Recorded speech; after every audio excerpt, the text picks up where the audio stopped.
नमस्कार, मैं हूं मीनाक्षी गुप्ता और आप देख रहे हैं एसपीएन 9 न्यूज। युवा शिवसेना नेता आदित्य ठाकरे इन दिनों चर्चा में हैं। आदित्य ठाकरे एक ऐसे परिवार से हैं जो 3 पीढ़ियों से राजनीति से जुड़ा है। शिवसेना को अस्तित्व में लाने वाले बाला साहब ठाकरे के परिवार ने उन्हीं के सिद्धांतों को कायम रखा है। उद्धव ठाकरे के बेटे आदित्य ठाकरे महाराष्ट्र विधानसभा चुनाव के लिए वर्ली से खड़े हुए। आदित्य ठाकरे की राजनीति में पोस्टर बॉय के रूप में बनकर उभरे। आदित्य से जुड़ी कुछ अंदरूनी जानकारी हम आपको बताने वाले हैं। तो चलिए करते हैं कार्यक्रम की शुरुआत और बताते हैं आपको आदित्य ठाकरे के बारे में। आदित्य की बचपन से ही राजनीति में रुचि रही है और वो उनके दादा के साथ अक्सर राजनीतिक टूर पर जाया करते थे। आदित्य ने 17 अक्टूबर 2010 को युवा सेना का गठन किया और उसके प्रमुख बने। युवा सेना शिवसेना का हिस्सा है जो कि युवा वर्ग के लिए बनाया गया है। आदित्य मराठी के साथ ही हिंदी और अंग्रेजी में भी माहिर है। आदित्य राजनीति में एक्टिव रहने के अलावा कविताएं भी लिखते हैं। यह आदित्य का दूसरा चेहरा है कि वे अकेले में कलम चलाकर अपने विचारों को कागज पर उतारते हैं। आदित्य ठाकरे की अगर संपत्ति की बात करें तो आदित्य ठाकरे के पास करीब 16 करोड़ रुपए की संपत्ति है। उनके पास एक BMW कार भी है। आदित्य ठाकरे की लव लाइफ के चर्चे भले न हो, लेकिन फिल्म एक्ट्रेस के साथ डिनर डेट पर जाने की खबरें आती ही रहती हैं। आपको बता दें कि आदित्य ठाकरे के साथ दिशा पाटनी का नाम भी उन दिनों खूब जुड़ रहा था।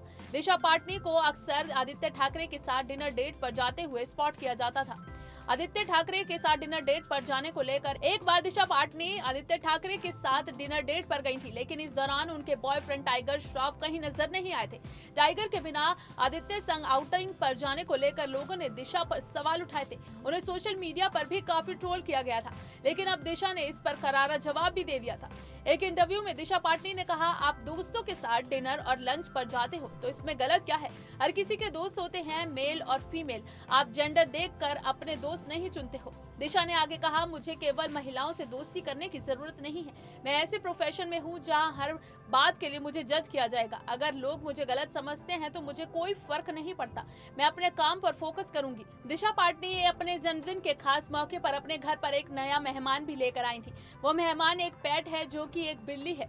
दिशा ने अपनी बिल्ली की फोटो भी इंस्टाग्राम पर शेयर करते हुए लिखा था कि परिवार में तुम्हारा स्वागत है किटी। दिशा पाटनी से आदित्य ठाकरे से जुड़ा सवाल पूछा गया तो दिशा पाटनी ने कहा कि आदित्य महाराष्ट्र की राजनीति में काफी ऊंचे पद पर हैं। कितना भरोसा है आदित्य पर? उनसे महाराष्ट्र के विकास को लेकर कितनी उम्मीदें हैं? इस सवाल पर मुस्कुराते हुए दिशा अपने दोस्त आदित्य ठाकरे की तारीफ करते हुए कहती हैं कि मुझे बहुत भरोसा है और अब इंडिया को यूथ चाहिए और बहुत अच्छा है कि कोई यंग लीडर आया है और आदित्य एनवायरमेंट के लिए काफी कुछ करते हैं। वो खास तौर से जंगलों को बचाने के लिए बहुत कुछ कर रहे हैं। दिशा पाटनी ने बातचीत को आगे बढ़ाते हुए अपने दोस्त आदित्य ठाकरे की तारीफ में यहाँ तक कह दिया कि उन्हें बहुत विश्वास है आदित्य ठाकरे पर और अब महाराष्ट्र सुरक्षित हाथों में है। अब उन्होंने मुंबई की नाइट लाइफ खोल दी है। आप खाना खा सकते हैं, फिल्म थिएटर जा सकते हैं। मुंबई के लोगों के फूड और नाइट लाइफ के इस कॉन्सेप्ट के लिए उन्होंने काफी इन्वेस्ट किया है। दिशा की बात को गंभीरता से सुन रहे इंटरव्यू में मौजूद आदित्य रॉय कपूर ने भी अपनी बात रखते हुए कहा कि अब 24 घंटे फूड और नाइट लाइफ की व्यवस्था हुई है और उन्होंने इसके लिए काफी काम किया है। अब मुंबई वैसा हो गया है जैसे पहला हुआ करता था। अब रात में भी आपके लिए खाने के लिए परेशानी नहीं होती है। तो आपको कुल मिलाकर आदित्य ठाकरे ने काम तो अच्छा किया है और उनसे बहुत उम्मीदें हैं। अपोजिशन के विरोध पर आदित्य रॉय कपूर ने हंसते हुए कहा, देखिए मैं राजनेता तो नहीं हूँ कि उनकी नाराजगी पर अपनी बात रखूं, लेकिन मुंबई का नागरिक होने के तौर पर मैं बहुत खुश हूँ।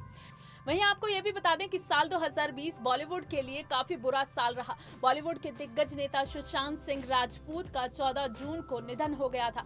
इस निधन में बॉलीवुड के दिग्गज नेता सुशांत सिंह राजपूत के निधन में आदित्य ठाकरे का भी नाम आ रहा था, लेकिन अभी तक आदित्य ठाकरे के नाम को लेकर भी कोई भी खुलासा नहीं हुआ है।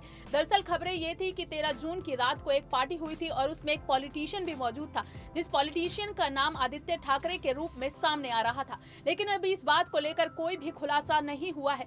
ऐसे में आदित्य ठाकरे का सुशांत के निधन से कनेक्शन जोड़कर देखा जा रहा था। ऐसे में अब ये देखना होगा कि सुशांत सिंह राजपूत केस में आदित्य ठाकरे का वाकई कोई कनेक्शन है भी या नहीं। आपको हमारी एक स्टोरी कैसी लगी हमें कमेंट बॉक्स में जरूर बताएं, लेकिन फिलहाल के लिए बस इतना ही। बाकी देश और दुनिया से जुड़ी ताज़ा तमाम अपडेट्स के लिए आप जुड़े रहिए नेक्स्ट 9 लाइव के साथ। और अगर आपको हमारा ये वीडियो पसंद आया है तो इसे लाइक, शेयर एंड कमेंट जरूर करें। साथ ही साथ हमारे चैनल नेक्स्ट 9 लाइव को भी जरूर सब्सक्राइब करें।